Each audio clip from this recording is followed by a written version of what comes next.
योगी जी उस जमाने में आतंकवाद के खिलाफ मजबूती से लड़कर इस देश की भूमि को परकीय आक्रांताओं से बचाने का काम करने वाले महाराज सुहेलदेव जी के नाम से ये यूनिवर्सिटी करेगी।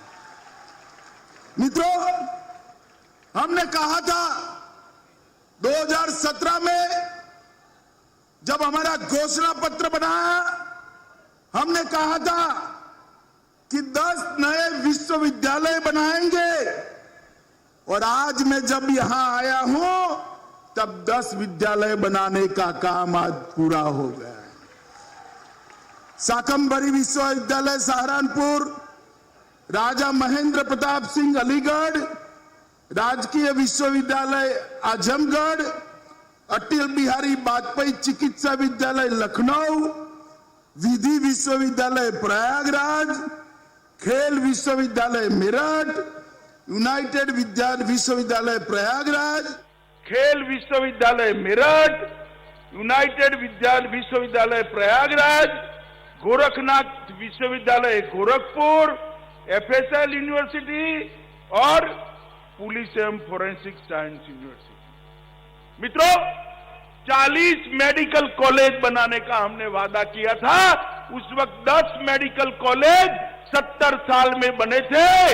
अब मोदी जी आजादी का अमृत महोत्सव मना रहे हैं। आज मैं आपको बताने आया हूं 40 मेडिकल कॉलेज बनाने का वादा भी हम पूरा कर रहे हैं। कई सारे कॉलेजेस खोले गए, कई सारे नए नए शिक्षा संस्थान खोले गए। उच्च शिक्षा के लिए डिजिटल लाइब्रेरी की स्थापना की, जिसमें 75,000 से अधिक ई कंटेंट उपलब्ध है। पाठ्यक्रम नए बनाए जा रहे हैं और मोदी जी जो नई शिक्षा नीति लेकर आए हैं उसको अमली जामा पहनाने का काम भाई धर्मेंद्र प्रधान का है। मगर मुझे आनंद है कि योगी जी नई शिक्षा नीति को मोदी जी के स्पिरिट के हिसाब से उत्तर प्रदेश में भूमि पर उतारने का काम कर रहे हैं। मित्रों, ये 5 साल के अंदर उत्तर प्रदेश के अंदर प्रधानमंत्री नरेंद्र मोदी जी के नेतृत्व में हमारे लोकप्रिय मुख्यमंत्री योगी आदित्यनाथ जी ने ढेर सारा परिवर्तन किया है। यहां पर पहले जातिवाद, परिवारवाद और तुष्टीकरण का राज चलता था, सबको न्याय नहीं मिलता था। आज योगी जी ने यहां पर जातिवाद, परिवारवाद और तुष्टीकरण पर पूर्ण विराम करने का काम कर दिया। और 5 साल के अंदर उत्तर प्रदेश के अंदर एक बहुत बड़ा परिवर्तन आया है। मेरी बात आप जरूर ध्यान से सुनिएगा मित्रों। 2017 के पूर्व उत्तर प्रदेश देश की 6ठी अर्थव्यवस्था थी। कौन सी अर्थव्यवस्था थी? जोर से बोलो, कौन सी? आज देश की दूसरी सबसे बड़ी अर्थव्यवस्था हमारा उत्तर प्रदेश बना। प्रदेश का जीडीपी 10,90,000 करोड़ था, आज 21,31,000 करोड़ करने का काम।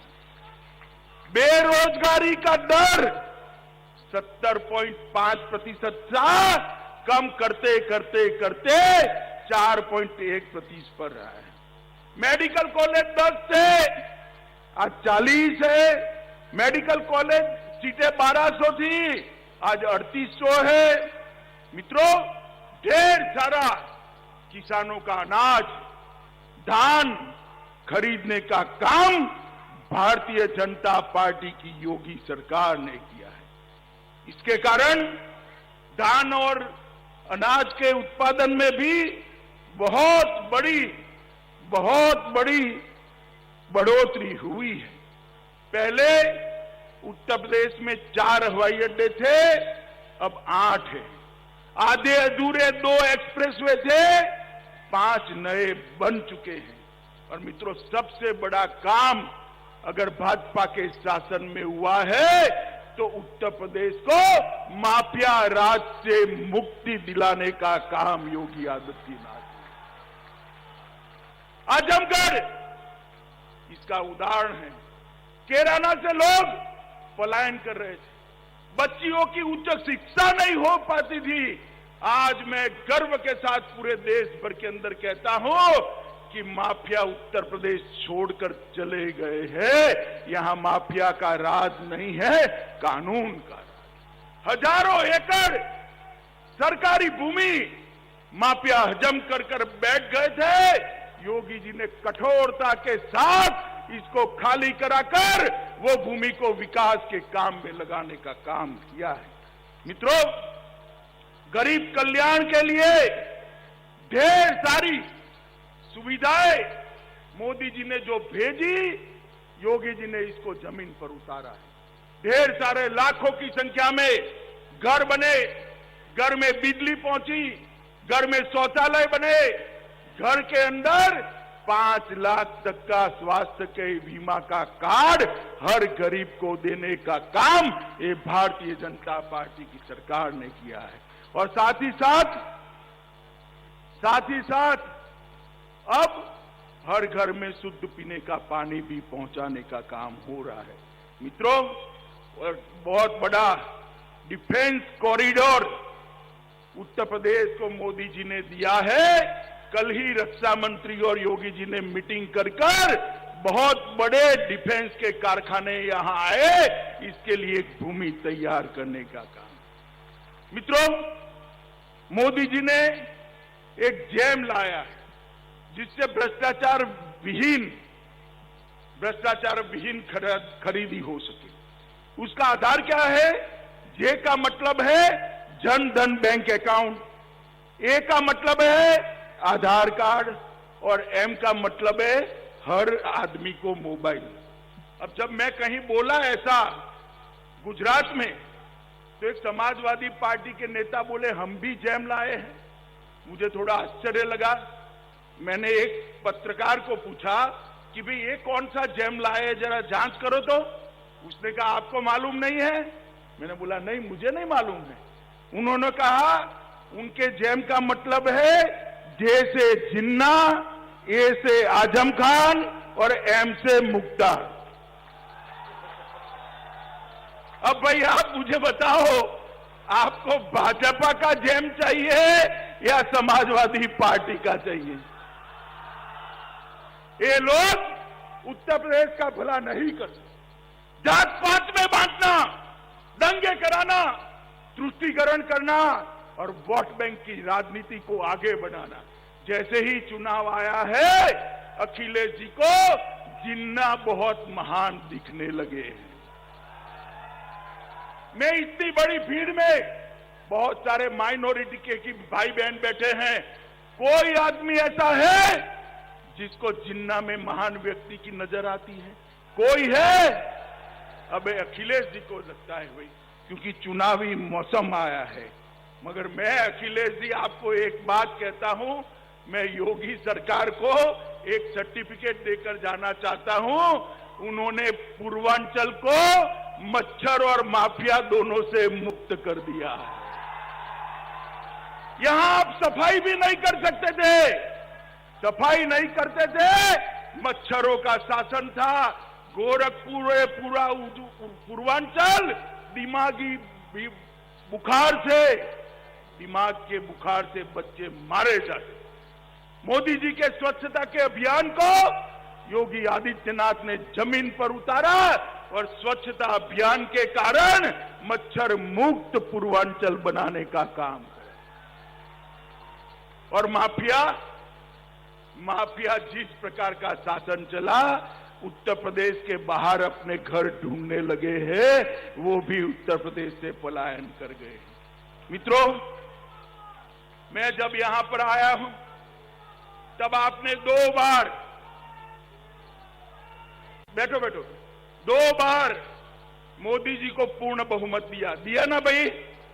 जरा जोर से बोलो, दिया है नहीं दिया? उत्तर प्रदेश ने मोदी जी को 2 बार पूर्ण बहुमत वाला प्रधानमंत्री बनाया और मोदी जी भी देखिए साहब, उत्तर प्रदेश से ही गए हैं, काशी से चुनकर जाते हैं और उन्होंने देश भर के 60 करोड़ गरीबों के कल्याण का कार्यक्रम हाथ में लिया। 60 करोड़, उसके घर में बिजली, घर, शौचालय, स्वास्थ्य के कार्यक्रम, पीने का पानी, गैस का सिलेंडर दिया। और मित्रों, ये समाजवादी पार्टी और बसपा कांग्रेस कहते थे मंदिर वहीं बनाएंगे मगर तिथि नहीं बताएंगे। कहते थे या नहीं कहते थे? आज मैं डंके की चोट पर कहता हूं, नरेंद्र मोदी जी को आपने दोबारा अधिकार दिया और अयोध्या की उसी भूमि पर भव्य रामलला के मंदिर का शिलान्यास करने का काम किया।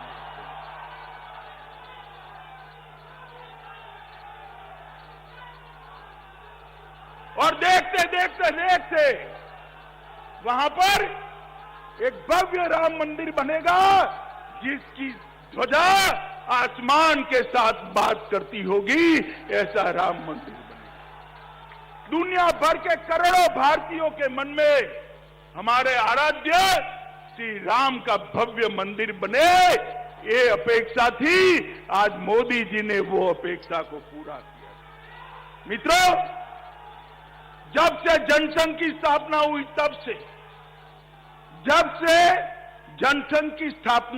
तब से हर घोषणा पत्र में भारतीय जनता पार्टी का एक वादा होता था, हम धारा 370 को हटाकर कश्मीर को भारत का अंग बनाएंगे। ये हमें ताने लगाते थे, कब हटाओगे, कैसे हटाओगे, ये हो जाएगा, वो हो जाएगा। भाई, जब मन मजबूत होता है, इरादे पक्के होते हैं, तब सब कुछ हो जाता है। आपने दोबारा बहुमत दिया। 5 अगस्त 2019 को मोदी जी ने धारा 370 को समाप्त और हमेशा के लिए कश्मीर को भारत माता का अभिन्न अंग बनाने का काम नरेंद्र मोदी जी ने किया। मित्रों, मोदी जी आजादी के अमृत महोत्सव में भारत को विश्व की एक बड़ी ताकत बनाना चाहते हैं और वो चाहते हैं कि हमारे 130 करोड़ की आबादी वाले देश को दुनिया में उसका उचित मान मिले, उचित सम्मान मिले, जो हम सबकी भी इच्छा है। और आपका आशीर्वाद मोदी जी को हौसला दिलाता है। आपका आशीर्वाद मोदी जी को आगे बढ़ने का इरादा पक्का करता है। अब यूपी में चुनाव आने वाला है। मित्रों, मुझे बताइए, आजमगढ़ वालों से मेरा तीनों चुनाव में एक फरियाद रहा है, भारतीय जनता पार्टी को विधानसभा की सीटें यहां से नहीं मिलती। इस बार आजमगढ़ वालों को मैं कहने आया हूं, भैया बहुत हो गया, भाजपा के अलावे किसी का खाता न खुले ऐसी व्यवस्था कर दीजिए। मुझे बताइए, करेंगे क्या? सुनाई नहीं पड़ता है, जोर से बोलिए, करेंगे क्या? आजमगढ़ की एक एक सीट इस बार नरेंद्र मोदी जी की झोली में चाहिए, योगी आदित्यनाथ को मुख्यमंत्री बनाने के लिए देनी चाहिए। मित्रों, आज मैं यहां आया हूं तब आप सभी को फिर से एक बार बहुत बहुत बधाई देता हूं कि आज यहां पर सरस्वती का एक मंदिर बनने जा रहा है, जो आजमगढ़ की छवि को, आजमगढ़ की पहचान को न केवल भारत, पूरे विश्व के अंदर बदलने का काम करेगी। इसके लिए मैं आजमगढ़ को बहुत बहुत बधाई देता हूं। आजमगढ़ को एक्सप्रेस वे के लिए भी बधाई देता हूं।